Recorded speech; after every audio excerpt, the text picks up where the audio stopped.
Hello students, अगर आप BBMQ Dhanbad में पढ़ते हैं और वहाँ के कॉमर्स के स्टूडेंट हैं तो मैं आपको सेमेस्टर 3 के लिए BBMQ धनबाद यूनिवर्सिटी का जो है सेमेस्टर 3 के लिए कॉमर्स सब्जेक्ट का जो मेजर पेपर है उसको डिस्कस करने आए हैं। और मैं फिर आपको बता दूं कि मेजर पेपर में आपको पढ़ना है बिजनेस लॉ, उसके साथ साथ कॉरपोरेट लॉ, उसके साथ साथ कुछ एडिशनल चीज़ आपको इसमें डाला हुआ है। तो ये जो सिलेबस है थोड़ा यूनिक डिज़ाइन किया हुआ है और सिलेबस आप सभी लोगों के पास है ही, और अगर नहीं होगा तो आप लोग मेरे एप्लीकेशन को इंस्टॉल कर लेंगे। कॉमर्स वर्ल्ड हजारीबाग के नाम से होगा, उसमें मैं सिलेबस फ्री में डाल दूंगा। फ्री स्टडी मटेरियल में आपके पास दिखेगा, आप वहाँ से सिलेबस ले सकते हैं। सिलेबस आपके पास होना ज़रूरी है अगर आप कॉमर्स के स्टूडेंट हैं तो आपको BBMQ धनबाद के लिए जो सेमेस्टर 3 का मेजर पेपर होगा, मेजर पेपर हम लोगों को पढ़ना है। और मेजर 3 MJ3 इसका नाम है, देखिए बिजनेस एंड कॉर्पोरेट लॉ। दो लॉ यहाँ पर पढ़ना है, business law and corporate law. Business law और कॉर्पोरेट लॉ दो लॉ है और दोनों लॉ अलग अलग है पढ़ना है। तो बिजनेस लॉ के अंदर क्या क्या पढ़ना है, कॉर्पोरेट लॉ के अंदर क्या क्या पढ़ना है, वो हम लोगों को यहाँ पे मेजर पेपर 3 में डिस्कस करना है। और अगर आप चाहते हैं ऑनलाइन क्लास करना तो हम लोग, चूँकि कुछ क्लासेस तो आपको यूट्यूब पे फ्री मिल जाएगा, लेकिन सारे क्लासेस यूट्यूब पे फ्री हम लोग भी नहीं देंगे। ऐसी स्थिति में अगर आप क्लास करना चाहते हैं, क्लास करने के लिए इंटरेस्टेड हैं, तो मेरे एप्लीकेशन को, जो कि प्ले स्टोर से आपको मिलेगा, कॉमर्स वर्ल्ड हजारीबाग, पूरा हजारीबाग लिखना है। दो मेरा एप्लीकेशन है, एक में HZB लिखा है, मेरा दो एप्लीकेशन है, एक में HZB लिखा है, एक में हजारीबाग लिखा है। तो आपको ऑनलाइन क्लास के लिए हजारीबाग वाला इंस्टॉल करना है, जिसमें पूरा लिखा है वो इंस्टॉल करना है। ये एप्लीकेशन आप इंस्टॉल कर लेंगे। यहाँ पे मैं फ्री स्टडी मटेरियल में इसका पूरा का पूरा सिलेबस का PDF डाल दूंगा, आप वहाँ से सिलेबस ले सकते हैं, वहाँ डाउनलोड भी कर सकते हैं, आपके मोबाइल में अभी जाएगा। और अगर आप क्लास करना चाहते हैं तो मेरे नंबर पर, वहाँ भी नंबर मिलेगा आपको एप्लीकेशन में, और मेरे नंबर पर फ़ोन कर सकते हैं, मैं आपको क्लासेस अवेलेबल करा दूँगा। आप लोगों के यूनिवर्सिटी में 6 सब्जेक्ट आपको पढ़ना है सेमेस्टर 3 में, ये आप सब जानते हैं। और 6 सब्जेक्ट में से 5 सब्जेक्ट की पढ़ाई आपको 3000 के अंदर मिल जाएगी। 3000 रुपये में 5 सब्जेक्ट का क्लास मिल जाएगा। 5 सब्जेक्ट का क्लास आपको 3000 में मिल जाएगा। क्या क्या मिलेगा, तो लाइव क्लास मिलेगा हर सब्जेक्ट का, रिकॉर्डेड वीडियो मिलेगा, PDF नोट्स मिलेगा जो हम लोग टाइप कराते हैं अपने यहाँ, जो ये देखिए आपके पास टाइप किया हुआ, ये नोट्स पूरा मिल जाएगा आपके पास।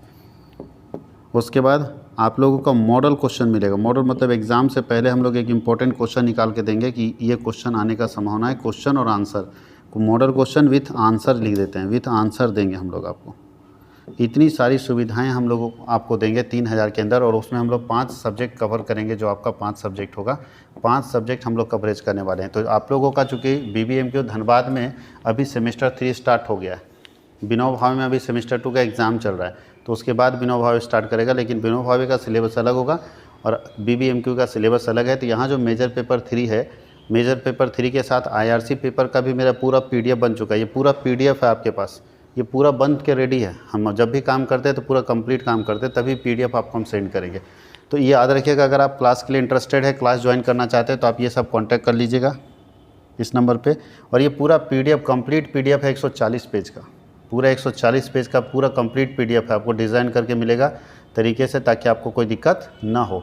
हर तरीके से डिज़ाइन करके PDF डाला हुआ है। तो चलिए हम लोग थोड़ा सा PDF देखने से पहले हम लोग कुछ पढ़ लें। हम लोगों को पहले बेसिक चीज़ पढ़ना है कि बिज़नेस लॉ होता क्या है। हम लोगों को बिज़नेस लॉ पढ़ना है। तो बिज़नेस लॉ होता क्या है, तो बताइए। बिज़नेस लॉ पढ़ाने से पहले हम आपको ये बताते हैं कि लॉ क्या होता है। लॉ का मतलब होता है कानून, जिसको संनियम बोलते हैं। जिसको क्या बोलते हैं, देखिए संनियम लिखा हुआ है। संनियम का मतलब ही कानून होता है, ठीक है। Law, what is law, law क्या है। बिजनेस लॉ तो बाद में, देखिए यहाँ भी वही पूछा, व्हाट इज़ लॉ। सबसे पहले लॉ तो समझिए। तो याद रखिएगा कि किसी समाज में शांति व्यवस्था बनाए रखने के लिए, किसी समाज को बेहतर तरीके से चलाने के लिए, किसी समाज में सारे लोग निश्चिंत होकर जी सके, इसके लिए देश की व्यवस्था चलाने के लिए कानून बना होता है। तो समाज में शांति व्यवस्था रखने के लिए अलग कानून बना हुआ है, देश की व्यवस्था को चलाने के लिए अलग कानून बना है। देश की व्यवस्था को चलाने के लिए जो कानून बना हुआ है, जो नियम बना है, जो नियम कानून बने हुए हैं, जो सिस्टम डेवलप किए गए हैं, उसको हम लोग संविधान बोलते हैं, कॉन्स्टिट्यूशन बोलते हैं। उसी तरह से हमारी समाज में शांति व्यवस्था बनाए रहे, इसके लिए भारत सरकार ने कुछ कानून बनाए, कुछ रूल्स एंड रेगुलेशंस बनाए, जिसको हम लोग लॉ बोलते हैं। और वो लॉ कौन सा लॉ होता है, तो याद कीजिए, आप लोग सुने भी होंगे, IPC होता है, इंडियन पीनल कोड। अगर कोई किसी का मर्डर कर दिया तो दोषी है, उसको सज़ा मिलनी चाहिए। कानून क्या होता है? कानून के नाम से लोगों में डर आता है कि अगर सरकार ने एक नियम बना दिया है और हम उस नियम को तोड़ेंगे तो हम सज़ा के हकदार हैं, हमको पेनाल्टी भरना पड़ेगा, हमको जुर्माना भरना पड़ेगा और ज़रूरत पड़ा तो जेल भी जाना पड़ेगा। इस लॉ के डर से सारे लोग सही से काम करते हैं। अगर लॉ नहीं रहेगा तो लोगों में डर नहीं होगा। अब सोचिए कि अगर आपके आसपास में थाना नहीं रहेगा, पुलिस थाना नहीं रहेगा, आईपीसी हटा दे सरकार, कि आईपीसी का कानून ही नहीं है, इंडियन पीनल कोड अगर सरकार हटा दे तो क्या होगा? अगर सरकार आईपीसी को हटा देती है तो ऐसी स्थिति में क्या होगा? डर ख़त्म हो जाएगा लोगों को मन से, और जब डर ख़त्म हो जाएगा तो आप सोच सकते हैं कि अगर लोगों के मन में डर ख़त्म हो गया तो कोई किसी को मार देगा, कोई कुछ भी कर देगा। इसलिए डर होना चाहिए, डर होगा तभी लोग अच्छे से रहेंगे। कोई किसी को रास्ते चलते हुए मार नहीं देता है। क्यों नहीं मारता? क्योंकि डरता है कि केस कर देगा तो फंस जाएंगे। कोई किसी के साथ छेड़खानी नहीं कर सकता, कोई किसी का संपत्ति लूट नहीं सकता, क्योंकि सबको डर है आईपीसी का। आईपीसी मतलब इंडियन पीनल कोड। तो ठीक इसी तरह से समाज को चलाने के लिए, देश को चलाने के लिए अगर लॉ का ज़रूरत है तो सर बिज़नेस को चलाने के लिए तो कानून चाहिए, क्योंकि बिज़नेस चलेगा कैसे? तो बिज़नेस को चलाने के लिए भी एक लॉ चाहिए। बिज़नेस को चलाने के लिए भी एक लॉ चाहिए, और इसी लॉ को हम लोग बोलते हैं बिज़नेस लॉ। इसी को क्या बोलते हैं? Business law. नहीं तो बिज़नेसमैन को उधार सामान खरीदेगा और पैसा ही नहीं देगा तो क्या करेगा बिज़नेसमैन? कितना लड़ते रहेगा। इसीलिए बिज़नेस को स्मूथली चलाने के लिए, बिना कोई रुकावट का चलाने के लिए, उसके लिए कानून चाहिए। और कानून क्या करेगा? हेल्प करता है एक बिज़नेस को अपने बिज़नेस को चलाने में। तो बिज़नेस को चलाने के लिए जो रूल्स एंड रेगुलेशंस गवर्नमेंट के द्वारा बनाए जाते हैं वो लॉ कहलाते हैं, उसे हम कानून कहते हैं। अब ये रूल्स एंड रेगुलेशन कैसे बनता है, कैसे सेटअप होता है, वो चीज़ आपको समझना है। तो याद रखिएगा, बिज़नेस को चलाने के लिए जो रूल्स एंड रेगुलेशन डेवलप किए जाते हैं उसको बिज़नेस लॉ बोलते हैं। बिज़नेस लॉ में कितने सारे लॉ हैं? तो पहला हम लोग लॉ समझ गए। लॉ का मतलब है देश में शांति व्यवस्था बनाए रखने के लिए। अगर लॉ की बात करते हैं, देखिए लिखा भी है, राज्य द्वारा समाज में शांति व्यवस्था बनाए रखने के लिए मानवीय आचरण तथा व्यवहारों को व्यवस्थित, नियमित और नियंत्रित करने के उद्देश्य से जो राज्य द्वारा नियम और उपनियम बनाए जाते हैं उन्हें को हम संनियम कहते हैं। यानी कानून उसको कहते हैं जो राज्य सरकार द्वारा नियम और उपनियम बनाए जाते हैं समाज में शांति व्यवस्था बनाए रखने के लिए और समाज नियमित व्यवस्थित रूप से चलने के लिए, तो इसे हम लोग लॉ बोलते हैं। दूसरा लिखा है व्यापारिक। बिजनेस लॉ क्या होता है? सीधा हम लोग बिजनेस लॉ में आ गए। तो ध्यान दीजिएगा, जब समाज में शांति व्यवस्था बनाए रखने के लिए जो नियम कानून बनते हैं उसे लॉ कहते हैं। तो उसी तरह से बिजनेस में शांति व्यवस्था बनाए रखने के लिए जो नियम कानून बनते हैं उसे बिजनेस लॉ कहते हैं। यानी ऐसे नियम कानून जो बिजनेस को आसानी से चलने में मदद करता है, जो बिजनेस को ईजी वे में चलने में मदद करता है, ऐसे लॉ को हम लोग बिजनेस लॉ बोलते हैं। या इसी का दूसरा नाम कॉमर्शियल लॉ है, या इसी का दूसरा नाम मर्केंटाइल लॉ है। दोनों तीनों एक ही चीज़ है। अभी बिजनेस लॉ नाम हुआ, कॉमर्शियल लॉ भी इसी का नाम है, मर्केंटाइल लॉ भी इसी का नाम है। पहले बिजनेसमैन नहीं बोलता था, पहले बिजनेसमैन को आदमी मर्चेंट बोलता था। पहले बिजनेसमैन को क्या बोलता था? मर्चेंट बोलता था। तो मर्चेंट का मतलब बिजनेस होता था, तो अब मर्चेंट नहीं बोलता। लेकिन अभी भी मर्केंटाइल लॉ का मतलब है ना, मर्केंटाइल लॉ का मतलब ही होता है बिजनेस लॉ। कॉमर्शियल लॉ या बिजनेस लॉ तीनों एक ही बात होता है। तो बिजनेस को आसानी से चलाने के लिए, बिजनेस में शांति व्यवस्था बनाए रखने के लिए, बिजनेस को स्मूथली चलाने के लिए, बिना कोई रुकावट का, बिना कोई परेशानी का चलाने के लिए जो व्यवस्थाएं बनाई गई है, जो डेवलप किए गए हैं रूल्स एंड रेगुलेशंस, उसी को हम लोग बोलते हैं बिजनेस लॉ। देखिए क्या लिखा है, व्यापारिक संनियम के अंतर्गत वे नियम सम्मिलित होते हैं जो व्यापारियों, बैंकरों तथा व्यवसायियों को साधारण व्यवहार पर लागू होते हैं और जो संपत्ति के अधिकार और वाणिज्य में संलग्न व्यक्तियों के संबंधों से संबंधित होते हैं। ऐसे लॉ को हम लोग व्यापारिक संनियम या बिजनेस लॉ बोलते हैं। यहाँ एक और परिभाषा है। अब ध्यान देना है कि हम लोगों को जो बिजनेस लॉ के अंदर पढ़ना है वो 4 कानून पढ़ना है। हम लोगों को जो बिजनेस लॉ के अंदर पढ़ना है वो 4 कानून पढ़ना है।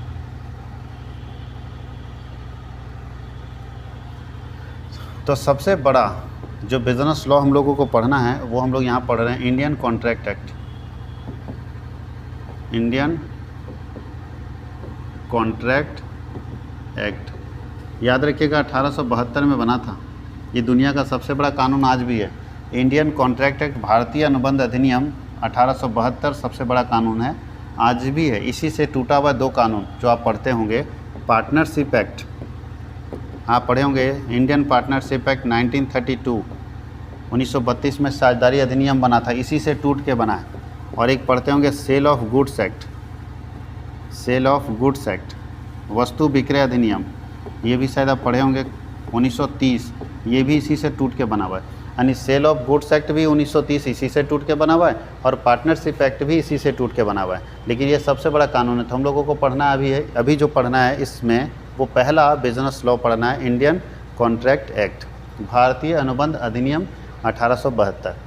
अब इसमें हम लोग ये चीज़ जानना चाहेंगे कि 1872 का जो अनुबंध अधिनियम है, तो ये अनुबंध होता क्या है, कॉन्ट्रैक्ट होता क्या है। कॉन्ट्रैक्ट नहीं जानेंगे तो फिर आगे कैसे जानेंगे। तो हम लोग जो पहला कानून पढ़ रहे हैं बिजनेस लॉ के अंदर, वो पढ़ रहे हैं इंडियन कॉन्ट्रैक्ट एक्ट 1872, 1872 में जो भारत में कॉन्ट्रैक्ट एक्ट बनाया गया था उसके बारे में।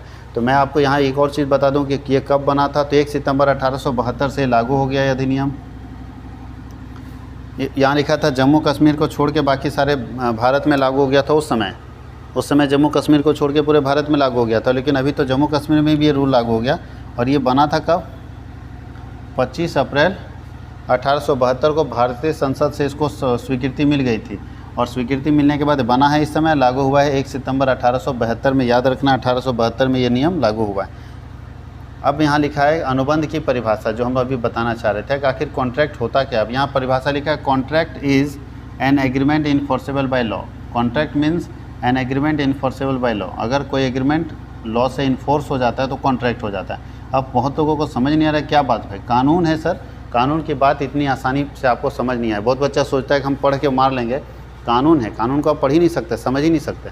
यहाँ लिखा क्या है, ऐसा एग्रीमेंट जो इन्फोर्सेबल होगा लॉ से, जो कानून से इन्फोर्स किया जाएगा, वो कॉन्ट्रैक्ट होगा। अब मैं आपको बताता हूँ कि कॉन्ट्रैक्ट कैसे बनता है, उस सिस्टम को मैं समझाता हूँ। तो चलिए मैं यहीं से बता देता हूँ कॉन्ट्रैक्ट बनने के क्या रूल्स हैं। तो सबसे पहले कॉन्ट्रैक्ट बनने के लिए, यानी किसी के साथ अगर कॉन्ट्रैक्ट बनाना है तो सबसे पहला काम आपको करना होगा, प्रपोजल देना होगा। सबसे पहले प्रपोजल, प्रस्ताव। कॉन्ट्रैक्ट बनाने के लिए सबसे पहले प्रपोजल होता है। प्रपोजल समझते हो, किसी शादी विवाह भी करना है ना, तो सबसे पहले प्रपोजल देना है। ऐसा नहीं कि उठा के भाग जाना है शादी के मंडप से, पहले प्रपोजल दीजिए। प्रपोजल एक्सेप्ट होगा, उधर से हाँ बोला जाएगा, तब आप मानो कि दोनों तरफ से राज़ी है। और फिर दोनों तरफ से राज़ी तो कोई हिला नहीं सकता है। तो प्रपोजल सबसे पहले देना होगा। यानी हमको किसी से ज़मीन खरीदना है तो सबसे पहले प्रस्ताव देंगे कि मैं आपकी ज़मीन को ख़रीदना चाहता हूँ, क्या आप बेचोगे। अगर वो हाँ बोलता है तो बात आगे बढ़ेगी। तो प्रपोजल हम सबसे पहले देंगे। जैसे प्रपोजल येस हो जाएगा, प्रपोजल अगर येस हो गया तो देखिए यहाँ लिख देते हैं येस। अगर प्रपोजल येस हो गया, ठीक है, तो बन जाता है प्रॉमिस। क्या बन जाता है, प्रॉमिस। आप सुने होंगे वचन। प्रपोजल का दूसरा नाम है ऑफ़र।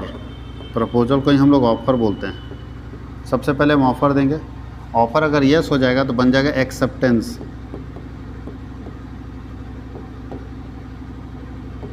एक्सेप्टेंस का मतलब होता है स्वीकृति। ऑफ़र ही होता है ऑफ़र। पहला प्रपोजल देंगे, प्रपोजल जैसे यस होगा वो क्या बन जाएगा, प्रॉमिस बन जाएगा। कोई दिक्कत है, प्रपोजल जैसे यस हो जाएगा वो क्या बन जाएगा, प्रॉमिस बन जाएगा। और प्रॉमिस के बाद तुरंत तय होता है कंसीडरेशन। क्या तय होता है, कंसीडरेशन, प्रतिफल। कोई दिक्कत है, कंसीडरेशन तय होता है। कंसीडरेशन का मतलब है कितने रुपए में। ठीक है, हमने प्रपोजल दिया कि आप जब का ज़मीन हम खरीदना चाहते हैं, ये प्रॉमिस भी कर दी यस हम बेचना चाहते हैं, तो हम लोग दोनों बैठ के तय करेंगे कितने रुपए में, जो दोनों को पसंद होगा। कंसीडरेशन मतलब प्रतिफल, कितने रुपए में खरीदना है, कितना प्राइस इसका रखेंगे। जो प्राइस होगा ना वो कंसीडरेशन होता है। नहीं बोलता है कि consideration is the price of promise. आपने वचन कर दिया, उसके बदले में हम वचन कर दिए कि हम आपको पढ़ाएंगे, तो उसके बदले में जो आपसे हम लेंगे वो मेरे लिए क्या होगा, कंसीडरेशन। और आप वचन कर दिए कि सर हम आपसे पढ़ेंगे, तो उसके बदले में जो आपको देना पड़ेगा वो क्या कहलाएगा, कंसीडरेशन। कंसीडरेशन का मतलब होता है समथिंग फॉर समथिंग, कुछ काम के बदले में कुछ मिलता है, उसको कंसीडरेशन बोलते हैं। कंसीडरेशन मॉनेटरी फॉर्म में भी हो सकता है, यानी पैसे के रूप में भी हो सकता है, और नॉन मॉनेटरी फॉर्म में भी हो सकता है, यानी पैसा भी मिल सकता है या कुछ और भी मिल सकता है। तो अगर कोई काम कोई व्यक्ति कर रहा है या प्रपोजल और प्रॉमिस दे दिया, तो उसके तुरंत बाद कंसीडरेशन डिसाइड किया जाएगा कि कितने रुपए में इसको हम लोग को खरीदना है। कंसीडरेशन जब डिसाइड हो जाता है तो फिर आदमी परेशान होने लगता है। जब रेट उठ तय हो गया तो एक एग्रीमेंट बना लो भैया, वैसे में ठीक है, नहीं तो आदमी बदल जाएगा। हम लोग सब जानते हैं कि बोलने वाले का कम भरोसा है, लिखित का ज़्यादा भरोसा है। तो जब हम तय कर लिए, प्रॉमिस प्रपोजल हो गया और कंसीडरेशन हो गया, तो तुरंत एग्रीमेंट लिखा लीजिए फटाक से। अब एग्रीमेंट जो लिखाया है वो एग्रीमेंट दो टाइप से होगा। एक होगा वैलिड। वैलिड मतलब वैध। अगर आपका एग्रीमेंट सही रहा, सिस्टमेटिक रहा, कानून के हिसाब से सही रहा, तो वैलिड एग्रीमेंट जो होता है वो बनता है कॉन्ट्रैक्ट। और जो वॉइड एग्रीमेंट है, वॉइड एग्रीमेंट का मतलब है व्यर्थ, जो गलत है, किसी न किसी रूप में कानून को नहीं मानता है, या कानून का कोई सेक्शन को वायलेट करता है या कोई कानून के किसी धारा को का उल्लंघन करता है, तो जो वाइड होगा वो हमेशा एग्रीमेंट ही रह जाएगा, कभी कॉन्ट्रैक्ट नहीं बन पाएगा। याद रखिएगा। सबसे पहले फिर से हम रिपीट करते हैं, देखिए बहुत लंबा प्रोसेस है, इस प्रोसेस को समझने की ज़रूरत है। सबसे पहले प्रपोजल हम देंगे, प्रपोजल में येस अगर होगा तो प्रॉमिस हो जाएगा, और नो होगा तो यही कहानी खत्म। अब हम प्रपोजल दिए किसी को कि भैया हम आपसे शादी करना चाहते हैं, उधर से आ गया कि नहीं करना चाहते हम, कहानी ख़त्म, ज़बरदस्ती की बात नहीं। तो याद रखना, प्रपोजल सबसे पहले अगर हम किसी के सामने रखते हैं, वो हमको येस बोलेगा तो मानेंगे कि प्रॉमिस उसने कर दिया। प्रॉमिस जैसे करेगा उसके तुरंत बाद होता है कंसीडरेशन डिसाइड, कि कितने रुपए में, है ना। और कंसीडरेशन के तुरंत बाद क्या होता है, एग्रीमेंट डिसाइड होता है। एग्रीमेंट हो जाता है कि लिखो उसको, भैया जो बात हुआ है, जो हम लोग आपस में बातचीत किए उसको लिखवा लेते हैं एक जगह पे, वो लिख लेंगे। अब एग्रीमेंट को देखना है कोर्ट में ले जाके, कि अगर एग्रीमेंट कोर्ट के हिसाब से वैलिड है, सही है, तो वो बन जाएगा कॉन्ट्रैक्ट। और अगर एग्रीमेंट कोर्ट के हिसाब से वैलिड नहीं है, वॉइड है, तो वो एग्रीमेंट ही रहेगा जीवन भर, कभी कॉन्ट्रैक्ट नहीं बन पाएगा। याद रखना है, कभी भी कॉन्ट्रैक्ट नहीं बन पाएगा। तो ये पूरा प्रोसेस है एक प्रपोजल का कॉन्ट्रैक्ट में बदलने का। तो हम देखेंगे कि कॉन्ट्रैक्ट इक्वल टू प्रपोजल, देखो एक फार्मूला, मैथमेटिकल फार्मूला के जरिए भी पढ़ सकते हैं, proposal plus promise plus consideration equal to agreement. Proposal plus promise plus consideration equal to agreement. Agreement valid होगा तो बन जाएगा कॉन्ट्रैक्ट। फिर से देखते हैं, proposal plus promise plus consideration equal to agreement. Agreement if valid, if agreement is valid then convert into contract. जहाँ agreement valid होगा कॉन्ट्रैक्ट बन जाएगा। यही बात आपको समझना कि proposal plus promise plus consideration तीनों को जोड़ देंगे तो एग्रीमेंट रिजल्ट होगा, और एग्रीमेंट अगर वैलिड रहेगा तो बन जाएगा कॉन्ट्रैक्ट, और वैलिड नहीं रहेगा तो कॉन्ट्रैक्ट नहीं बनेगा। ये पूरा प्रोसेस है। तो इस तरह के छोटे छोटे चीज़ है जिसको हम लोग अगर टेबुलेशन मेथड से पढ़ेंगे। अगर आप इंटरेस्टेड हैं, आप पढ़ना चाहते हैं, कॉमर्स में लाइफ बनाना चाहते हैं, तो जरूर जुड़िए। और सिर्फ पास होना चाहते हो तो आपके लिए लास्ट में हम लोग मॉडल पेपर देंगे, वहाँ से आप पास हो जाएंगे। लेकिन पास होने के बाद जीवन में आप क्या करेंगे उसके लिए आप पहले से चिंता कर लीजिएगा। अगर आपको लगता है कि हमको पढ़ना है, हमको कॉमर्स सीखना है, कॉमर्स में जो कंटेंट है उसको समझना है और इसका इम्प्लीकेशन देखना है, इसका अप्लीकेशंस देखना है, इसका यूटिलाइजेशन देखना है कि कहाँ हम इस कॉमर्स के नॉलेज को अप्लाई करेंगे, तो आप मेरे साथ जुड़िए और फ़ायदा उठाइए। नॉलेज बढ़ाइए, डिग्री नहीं लीजिए, क्योंकि आप सभी लोग जानते हैं डिग्री का कोई वैल्यू नहीं है।